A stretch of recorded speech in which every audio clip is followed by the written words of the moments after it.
It is Tuesday. It is officially a full day late, but here it is, episode number 625 of Let There Be Talk on the 21st of December, a few days away from Christmas. Welcome aboard to the show. How is everybody? Fantastic guest today. A couple years ago, somebody turned me on to this incredible band from Australia, Tropical Fuckstorm, and I immediately fell in love with them and went and saw them live, had them on the show. They totally blew my mind. Their records are unbelievable. I shout them out as much as I can to whoever will listen. Brain Drops is an incredible record. A Laughing Death in Meat Space, another great record. And now here they are with a new record that came out a few months ago called Deep States. And I cannot recommend this record enough.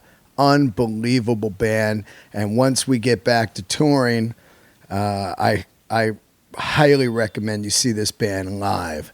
This new record has some incredible, dense noise jams on it that blow my mind. It is a very, very deep record, and I would call it the soundtrack to the pandemic. Definitely recommend that you guys dive into it immediately and check it out. If you haven't heard this band, you're going to love them. I like I said, had them on a couple years ago, so maybe go back and listen to that one first so you can get caught up on what we're talking about here. Gareth is my guest today. He is the singer and the guitar playing lunatic of this fantastic band.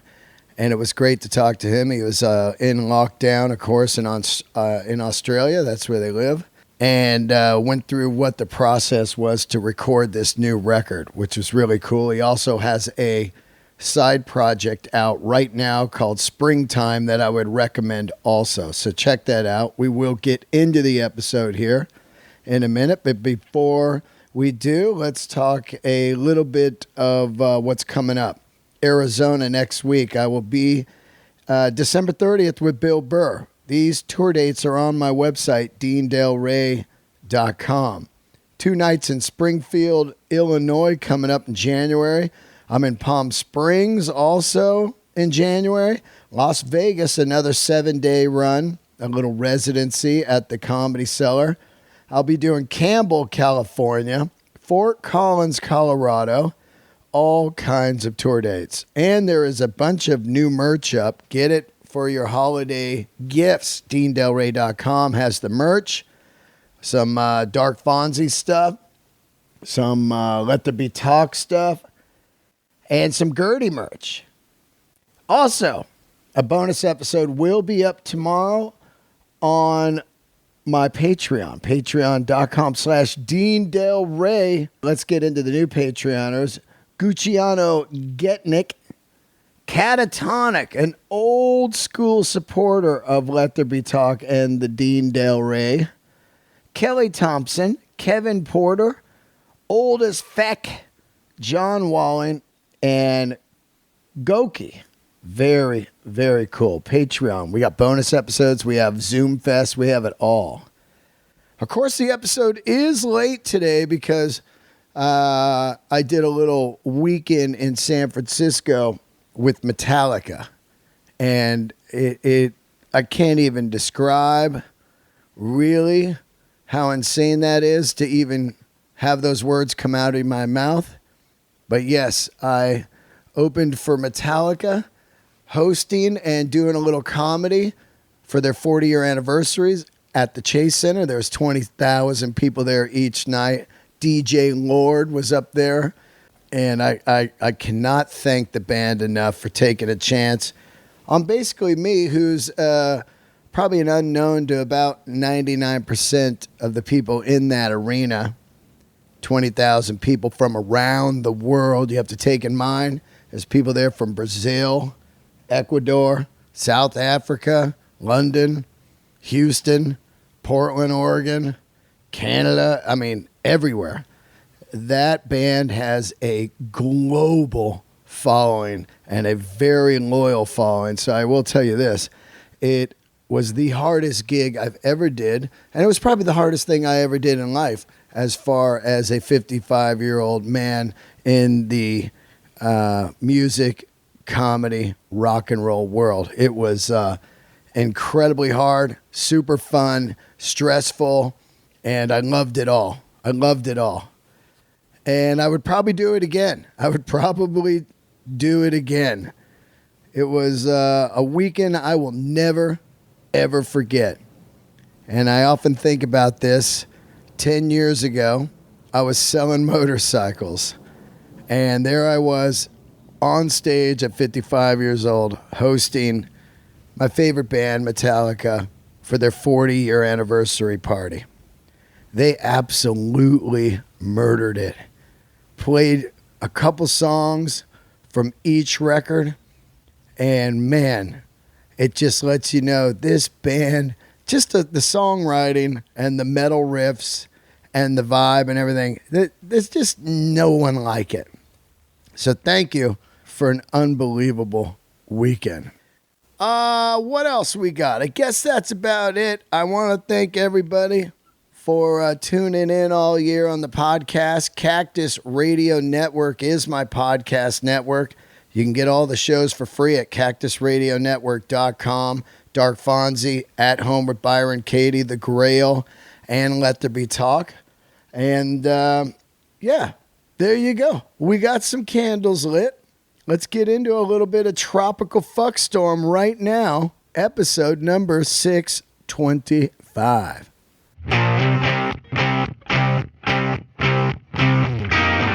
What's happening? Oh, I just got up. I just got out of bed. It's the morning. Yeah. Yeah. Australia style, man. Yeah. Where are you? Yeah. What's that? Is that like a big kind of studio loft? It's a big old 1960s classroom, like a portable to mountable classroom that we bought. And this is our studio. That's like we're storing a friend's Steinway grand piano, like, $100,000 piano. Cool. Yeah, this is where we make all our records and stuff. So you bought that and then just put it on a piece of land? Yeah. We rent this place off our friend and neighbour. It's great. There's like a river running past and a wetland and all that. And yeah, we bought this. It was like 10 grand and we plonked it here in a truck. Wow. Yeah. That's a dream, man. It looks cool as shit. It's like, my dream is like to have a cool container home out in Joshua Tree, and oh, yeah. Alternative, living styles of like, I mean, what they're doing these days with that kind of stuff is mind boggling. Just taking containers and making them look like mid-century masterpieces. Yeah. It's amazing. Yeah. The Dutch do that really well. They build like high rises out of containers and stuff. Yeah. It's wild. Where are you? I'm in Los Angeles. Oh, yeah, cool. Yeah, how the hell you been? Yeah, I've been good, man. I've been good. Yeah. I've been good. I've just fucking kind of working and then not working because of COVID. Yeah. Just canceling gigs. I think we've just given up sort of rebooking tours and stuff, and we're just going to wait until January or February till we can do anything. Is the government giving you guys any money or anything, like people? Yeah, they did. Last year they gave us a thing called JobKeeper, which was like $700 or $800 a week, which was actually pretty good. Yeah. Right. Coming from like artists like us, we're like, oh, whoa, I got a pay for sure paycheck. Yeah, it's really good. Yeah, it's funny. Like people with normal jobs are like, this is shit, but all the artists are like, this is cool. Yeah. But this year they haven't given us any, and I think it's like over 200 days of lockdown this year so far, or in the year behind us. Yeah, Australia's real strict, right? Real strict. Yeah. 200-day lockdown. I mean, I read somewhere there was like 2 people that had COVID and you guys went into full lockdown. I think everybody's getting a bit sick of it too. They're going to do a thing now where they're going to try and get 70 to 80% of the population vaccinated by the end of the year, and then they're just going to let it rip. And if you're not vaccinated, fuck you. Basically, yeah. You gotta leave the country. Don't live in the bush like us. Yeah. But yeah, we've been in the bush for the whole COVID thing, so it's actually been relatively okay. You know, it's not the worst, and not much changes out here. It's just a bunch of trees and kangaroos. Where is the bush in Australia? Well, we are like an hour and a half or 2 hours north of Melbourne. Yeah, so we're in central Victoria, you know, the southern state, and that's pretty much the bush. And then if you go another, 8 hours into the centre, then you sort of start to get to the outback. So the outback's more it's more desert and stuff, where this is like more forests, and it's nice. There's kangaroos everywhere. There's koalas, echidnas, little hedgehogs, lots of snakes, the worst snakes in the world. Oh, yeah, brown yeah. snakes. Australian browns and all those. You got the 7 most deadly snakes ever. You got the fucking, I always call it it's beautiful Australia, but it tricks you. It's like, it's actual hell because you get melanoma instantly. There's snakes there that kill you in 1 minute. You know, it's like, it's hilarious, right? Yeah, and there's the worst spider in the world. Up near Sydney, there's a funnel web spider, which is the most deadly spider in the world. They're fucking terrifying too. They're really aggressive. They go and they run after you. Wow. Yeah, you got to be careful. Be careful of them. Wow. But there's that. I mean, we've got crocodiles up in the north of Australia, but I'm just glad we don't have bears. Like in the States, you guys have got bears. That truly sucks. No, man, because you can see a bear, a snake, and a spider, man. You could just get in your bed. You get in your bed and there's a bear in there. You're not getting in your bed. You can see him. But you get in your bed, you're ready to go to sleep, and fucking, hey, there's something on my foot, and it's a goddamn spider, and you're instantly dead. Holy shit. Yeah, it's true. Yeah, I've come out of the shower and seen a brown snake in our house. Wow. And if you keep your distance and stuff, they're not going to kill you. But at the same time, if a brown snake, if it runs under the couch or something, that means you've got to move out for about 2 weeks. You can't live in a house with a snake that will kill you in half an hour. And if it doesn't kill you, it'll leave you on like dialysis for the rest of your life. You know, it will just shatter your kidneys. Yeah, you hope it kills you. Yeah. You know, God. Yeah. The last time I saw you, I got to say, was one of the greatest live shows I've seen in the last 10 years. You guys just destroyed that cool venue that I'd never been to. And yeah. And your last record was just unbelievable. I love your band. We've talked throughout the years, and man, I really miss you guys. And now here you are with a new record. Let's dig into that. So you were out touring the last one, you got home, and then what? Were you just planning to keep touring, and then COVID hit and you were like, shit, we might as well make a record? Yeah. We were touring nonstop. I mean, after we saw you in LA, we just kept going.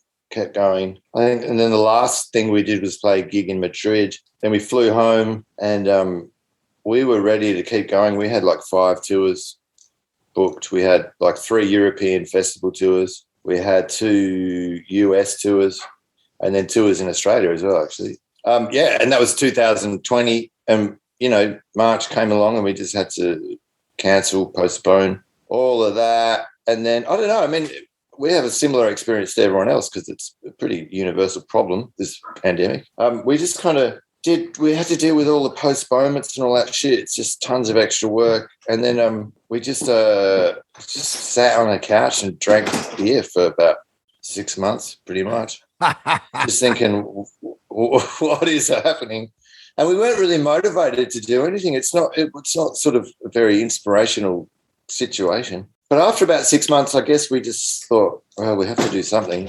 And and it's not, we can't tour, we can't travel, but we can record. Like, we've got this place, and we can. And then that was the sort of genesis of that. But it was just real stop-start, because every time we'd get a head of steam up and we'd be recording, and the girls would all be here and we'd be doing our thing, another lockdown would happen, and then we weren't allowed to get together for, fucking 6 weeks or something.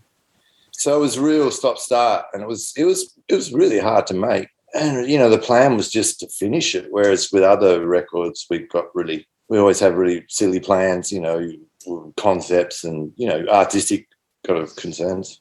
But the whole concern was just, can we finish the fucking thing? Yeah. I tell you, this record, it's pretty goddamn dense, dude. Like, I put it on, and it took me a while to get through the record, because you have really, really dived into, you've had this flavor before of noise rock, but the landscape of the rhythm tracks and everything are pure noise. Yeah, we went completely up our own asses on this one. There's a bit of cabin fever involved. I don't know. I find it is a dense record. I know but it's difficult in the same way. I don't know, records like, and I'm not comparing this to Led Zeppelin by any means, but like Led Zeppelin 4, I remember getting that and just, I would have been like 13 or something, and I remember buying that. It was $10. It was a big investment. And I didn't like it for the first 9 or 10 listens. I was just like, what is this weird fucking record? And then finally, a light bulb went on. And yeah, because that's sort of something similar. It's just sort of, if you get together in a house and the rest of the world has disappeared, you kind of just end up making these psychologically opaque kind of records like this one. So yeah, the next one's going to be just a dance album. What I love about it, though, is I can feel how chaotic the last year has been to everybody on this recording. There's not, it feels like authentic pandemic lockdown of like what is really going on in all of our brains right now, where on the surface, we're like, we're okay. But the brain is just constantly and that's what this feels like, which it feels so authentic to me that when I put it on, I was like, wow, these guys really nailed the feeling of the last year. Yeah, we had nothing better to do, I guess. It was just, I think once, in 10 years, when we look back at this whole time, we'll see it as, wow, that was kind of distressing. But while you're in it, yeah, like you're saying, it's you just deal with it. On the surface, it's, you're getting along all right, but underneath, it is distressing in a way. Like, to see whether it's, the whole January 6th thing, all this kind of wild misinformation and the sort of the death of shared truths and facts, and that weird fantasy, the resurgence of that sort of fantasy, like, which to me is just, the whole QAnon thing just reminds me of Nazism or communism, in that kind of, the sort of the suspension of disbelief that you need to really get behind a doctrine. And then sort of pseudo-religious kind of thing with all, there's witch burnings, and there's, there's the doctrine, and there's, what is it, fucking blasphemy, and there's, there's taboo, there's all this stuff. It's just scary. And it's happening on the extreme left and the extreme right. And yeah, I find the whole thing really weird. Plus the pandemic's just making it all worse. I don't know. So yeah, weird times. And we made the album during that time, and we had nothing else to write about, really. So it's just like, it's rather than some sort of attempt to get it all in a bottle, it's more just sort of a time capsule that happened because it was written in that time. Well, you nailed it, man. You definitely nailed it, because I think we're going to look back on this record in a few years and be like, oh my God, that's the pandemic diary right there. You want to hear you want to hear what the pandemic sounds like. You throw on Deep States, by Tropical Fuckstorm. I truly believe that, because the first day I put it on, I was like, whoa, man, I need to get in a proper state of mind to put this on. So I waited a couple of days, and then I was like, all right, I'm ready. Let's dive into this. And I looked at it in a way of like, even U2 Octung Baby, how different that was to me at the time of like, oh, what is this? You know? And then as you start to listen to it, you go like, oh man, I see what's going on here. You know, they're nailing what's going on in my brain. Turn that shit off. Yeah, no, man. I think it's more of like, dig in and go further in your mind of like, whoa, you know, it's like, it's got to be a lot like, you know, when some of that early Syd Barrett, Pink Floyd was going on. You know, I just recently went to their exhibition, and you know, you just think about these bands like you guys that take a chance, and I just love it because you think like, there's no chance of this getting on the radio. That's not what it's about. It's about art to the most extreme, you know, and, you know, as you're watching Pink Floyd, Syd Barrett era, that stuff. And even later when they get into echoes and stuff, you're like, what is going on? How are they even, what's your brain state? And they didn't even have a pandemic. They just had early LSD, you know? I know. Yeah. It's crazy. I remember like there's some sort of documentary about the 60s, and there was it started with the section, you know, the psychedelic era, and it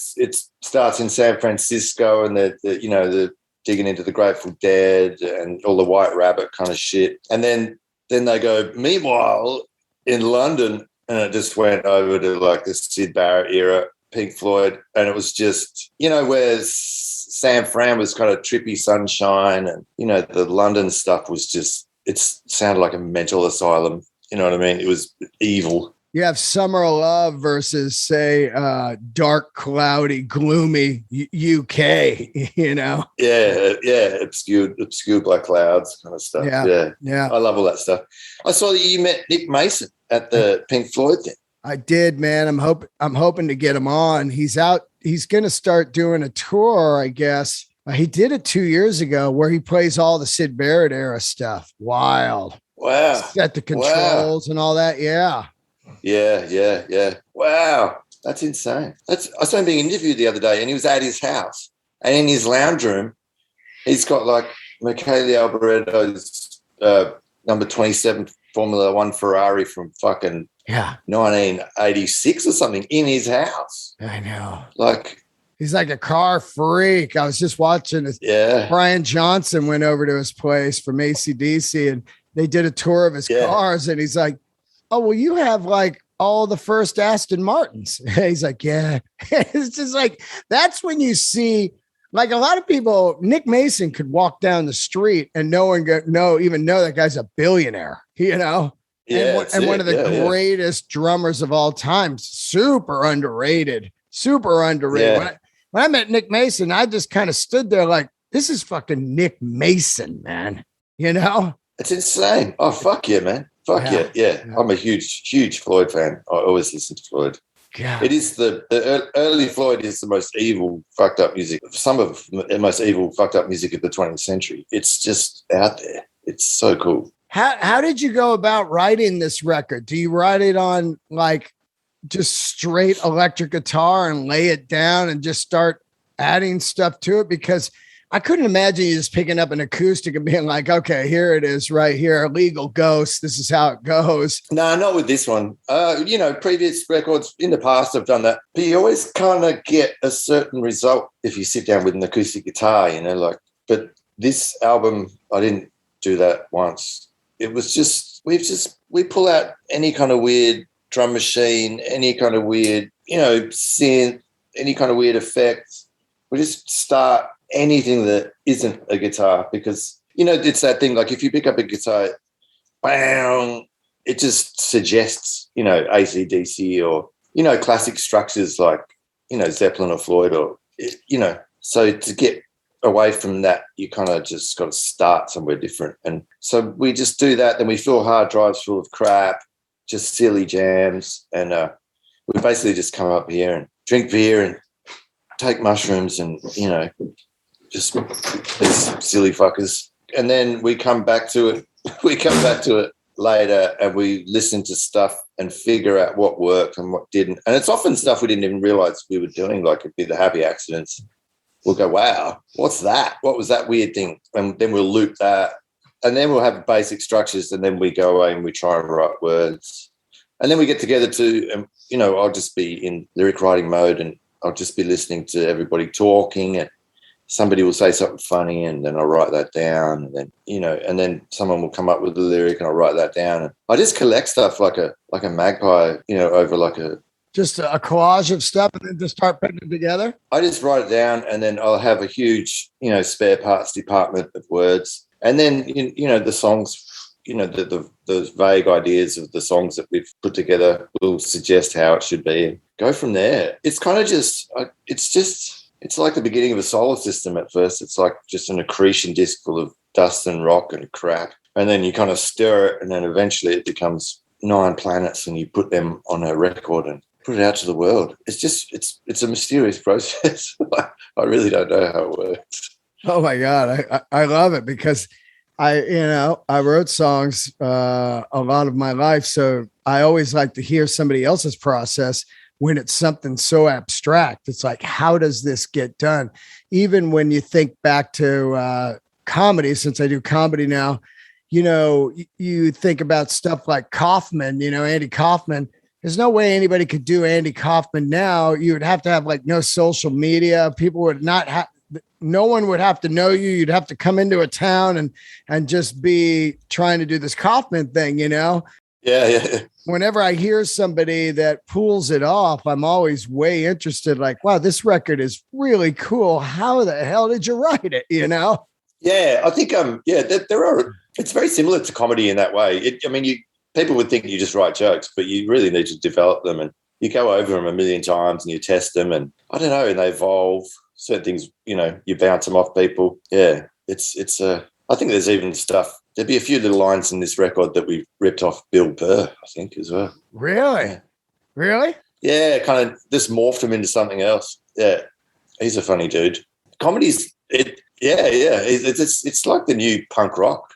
You know what I mean? It's like it really walks a tightrope these days because of all that fucking, everyone's so fucking sanctimonious on social media. You can't say anything that isn't the party line, So fucking, you guys take huge risks every night, comedians, Yeah. It's crazy. I think it's only a risk if you have something they can take away. I think there's people saying stuff every night out there, and they don't have anything for the people to go after. Yeah, it's true. Yeah. A lot of people say, there's no freedom of speech anymore. I'm like, sure there is, as long as you don't work for NBC or CBS or any of the networks, you can say whatever you want. I mean, middle America's doing it all day long, Yeah. Yeah. There you go. Yeah. That's a good point. Yeah. Yeah. So what, you took some of Burr's jokes and kind of and put them into the lyrics? I think so. Like, not necessarily say a joke like you stock punchline thing, but some sort of more like some observation. Because I don't know, occasionally he says things where you go, oh yeah, you didn't realize. It's almost like I wouldn't say a poet, but he'll just sort of philosophize about things and shine a light on something in a different way. Yeah, I can't remember which. I'll let you know. I love it. You're just all on mushrooms listening to Burr on like a podcast, and then you're like, that'd be a great lyric, go fuck yourself. Yeah. That's great, man. That's great. That's great. That's funny, dude. Comedy is just so great. I think comedy and rock it's the more and more I think about it, it needs to just tour together, We've done shows where we, instead of getting a support band, we've got a comedian and stuff, and it works heaps better than just having, at a club band. It's, band, comedian, band, and the crowd fucking love it. Yeah. It's really cool. Yeah. Absolutely. Yeah. So let's get into, I wanted to ask you what this song here, Bumma Sanga, is that right? Yeah. It's a spoonerism. It's instead of summer banger, it's Bumma Sanga. And in Australia, a sanger is a sandwich. Oh, yeah. Yeah. Yeah. So it's like a bummer sandwich, which is what, the whole the whole pandemic has been. We just wanted to write a pandemic song. It's like I haven't heard anyone else write them, but we just wanted to, doff the cap to the pandemic because it seemed stupid not to. It seemed like you'd be ignoring the elephant in the room. So that's our song about that. And it's about you can't travel interstate, you can't travel overseas, you can go interstellar, get the interstellar overdrive happening and go on a holiday to some sort of tropical alien planet and drink tropical alien cocktails. So that's that. Yeah, it's a pretty weird song. It's funny, in the U.S. it's a shit sandwich, The fucking guy there you go. Shit sandwich. In Australia it's a shit sanger. Yeah. That's great. I love this Blue Beam Baby. Oh my God. This Bumma Sanger and Blue Beam Baby, they come on, you're just like, oh, we're going for a ride here. We are going for a ride. Yeah. I mean, that thing with the pandemic where you can't remember what happened yesterday or something? Yeah. I'm trying to remember making those songs up. I can't remember. It's just a blur. They seem to just appear like out of, it's like I've got fucking amnesia or something. Yeah. But Blue Beam Baby's cool. It's kind of about, what's her name? Ashley Babbitt, who got shot at the Capitol building. It's kind of about her and it's a QAnon song. It's like there's that Jim Watkins guy. He ran 4chan and 8chan, those message boards. Yeah. And he's one of it seems like there's sort of 5 or 6 people who might be Q, who might have been doing those Q drops. And he's definitely one of them. So it's kind of about him and Ashley Babbitt. But he's a weirdo. He lives in the Philippines. He runs a pig farm in the Philippines. Wow. Who does that? Wow. What a weirdo. Really? Yeah. Yeah, he's like an American guy doing that. So that's about that. It's a deep hole, that song. When you think about it, there's no touring right now, but I was thinking about how you guys would play these songs live because, whoa, man. I mean, like I said, the record is very dense. You would almost maybe have to have a couple more guitar players, right? To like really lay down this landscape. Yeah, we'll get some session musicians. Yeah. We often do that though. Then we have to deal with it in the aftermath. We have to learn how to play these songs. But somehow we managed to pull it off. We've done it in the past. You just got to figure it out. And you've got to not try and get the whole, you can't recreate the album. You've just got to learn how to make it work by hook or by crook, just whatever. Doesn't matter what you do, just as long as it somehow works live. You know what I mean? Because we're not the sort of band who tries to, like AC/DC, who try and get the live thing on record. We don't even bother.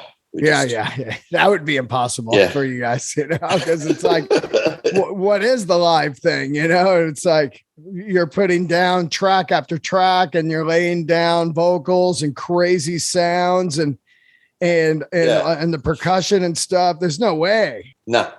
It doesn't work like that with us. I can't even remember what playing live is like. It's like we haven't done it for so long. Now I'm just sitting around with a beer gut. You know what I mean? Like, I feel like an old man.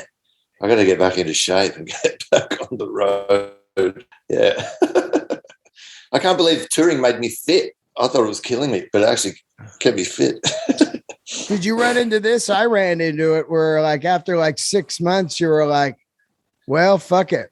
I'll just lay around for the rest of my life, after running, gunning. Yeah.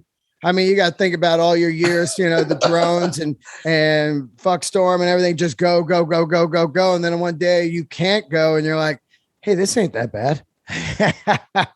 It's exactly like, and all those years touring, I mean, not in my 20s because, I was young and fit, but then in my 30s, I had to start working out. And, if we had a tour coming up, I had to train for the tour because I don't want to have a fucking heart attack on stage, or I don't want to, I don't want to slow down and get tired because I look like an idiot. So kind of for vanity's sake, I would train and keep fit. Yeah, and I didn't realise how healthy touring was. I thought it was the unhealthiest thing in the world, but It's actually quite healthy. And then, halfway through the pandemic, we were trying to exercise and then in the end it was like, fuck it. Yeah. And now I look like now I look pregnant. If I take the shirt off, people are like, oh, when are you going to have the baby? It's like, whoop. Yeah, just pandemic bummer. Yeah. Just too many shit sandwiches, Yeah. Too many fried sandwiches and beer. Yeah. I've just been swimming in a river of beer. Did you just record Pro Tools? Is that how you did it? Yeah, we do Pro Tools, but then we've got like a bunch of outboard equipment from, a lot of it's from California, actually. It's like kind of Electrodyne, Quad 8 stuff, API, kind of studio console stuff that's, the Doors or the Beach Boys, Neil Young, they would have used sort of, kind of like the big old Neve consoles. And we just cranked the shit out of that. In the end, everything just ends up horribly distorted. And then we're like, whatever, stick it on there. So we just do it at home on Pro Tools. And Pro Tools is great because you can put it together like a film, After we've sort of got heaps of stuff in the spare parts department, we pull it out and edit it the way you would kind of think a film gets edited together, Occasionally we'll do the thing where it's the band in the room, 1, 2, 3, 4, bang. But usually it's a bit more fiddly than that. It's a strange process. But Pro Tools. I'm a Pro Tools expert. If you need to know anything, ask me. Really? Yeah. I mean, if you become a Pro Tools expert, man, you can make crushing records, like, you don't need anybody around. You're like, I've got it here. The old days, you had to wait for the engineer to show up, then the producer and the guy running the second engineer that's running the tape machine, and you're cutting tape and splicing and Yeah, it's wild, right? Like, I can't believe they used to use razor blades and chop all that shit up. Like, I like analog stuff. I think it's great, but at the same time, I really like computers. It's just so easy. And if you stuff something up, you can just, undo it. You can't really go wrong. Yeah, it's much more convenient. Now, who did the album cover? That was Joe Becker again. He did the back and the inside, and then our record company did. We took the photo somewhere. We wanted to put us on the cover for once. We don't want to keep doing the same thing. And because kind of wanted people to see that it's 75% female as well, because sometimes I don't think people get that because I'm the one singing. They just think it's a band full of dudes. And I don't think it's the most important thing in the world, but at the same time, it's like when you've got a fucking drummer like that. Yeah. She fucking smokes pretty much all the boys. I want people to know she's a girl. It's like, check this shit out. She just fucking destroys, dude. Oh, man. So that was sort of the idea. I mean, when I saw you guys live, I was just watching her going like, what the fuck, man? Just going for it like a runaway 18-wheeler, just barreling down the highway. It's like, look out, man. Yeah, she's a fucking animal. I mean, the first time I saw her play live, I didn't know her. I was just with a friend at a gig and her band came on. I just went, shit, who the fuck is she?